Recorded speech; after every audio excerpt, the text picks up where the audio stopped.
Christmas Eve, 1945, a small town in West Virginia. The Sodder family is celebrating like any other American family. Presents are opened, children are laughing, snow rests quietly outside. Nothing feels unusual, nothing feels dangerous. But before morning, 5 children will vanish forever.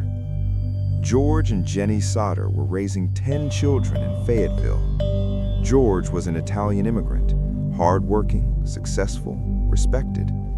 But he had strong opinions.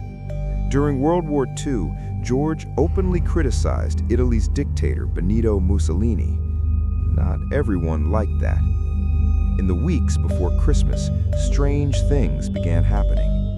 A man came to the house offering life insurance. George refused. The man looked at him and said, "Your house is going to go up in smoke and your children are going to be destroyed." George brushed it off. He shouldn't have. Just after 1 a.m. on Christmas morning, Jenny wakes up. She smells smoke. The house is on fire. Flames spread quickly through the wooden structure. George and Jenny rush to wake the children. Chaos fills the home. They manage to get 4 children outside, but 5 are still upstairs. Maurice, Martha, Louis, Jenny, Betty. George runs outside to grab the ladder he always kept against the house. It's gone. He runs to his trucks, planning to climb onto the roof. Neither truck will start. Both had worked perfectly the day before. Desperate, he runs to call for help. The phone line is dead. The house collapses into flames. The fire department doesn't arrive until morning. By then, everything is ash. Officials search the ruins. They quickly rule the fire an accident, electrical failure. They claim the 5 children died inside. Case closed. But something doesn't add up.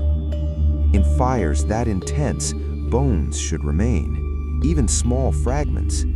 Investigators found none, not a single confirmed human bone. Later, even more disturbing details surface. The phone line wasn't burned, it had been cut. A neighbor reported seeing a man stealing a ladder that night. Another witness claimed she saw children matching their description in a passing car. A woman at a roadside motel said she served breakfast to 5 frightened children weeks after the fire. Were they mistaken? Or were the children still alive? Years pass. Then, in 1967, a strange envelope arrives. Inside is a photograph of a young man in his 20s. On the back, a message. Louis Sodder, I love Brother Frankie.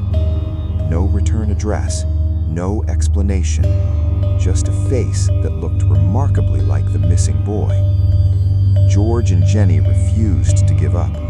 They hired private investigators. They chased leads across multiple states. They printed thousands of flyers, and they placed a massive billboard along Route 16, displaying the faces of their missing children. They'd stood there for decades, a reminder, a question, a wound that never healed. Authorities never reopened the case. No confirmed remains were ever identified. No final answers were ever given. George died believing his children were alive. Jenny continued the search until her death. Today, nearly 80 years later, the Sodder children mystery remains unsolved. Were the children kidnapped? Was the fire a cover-up? Did they survive that night? Or did the truth burn with the house? 5 children vanished on Christmas Eve, and America still doesn't know why.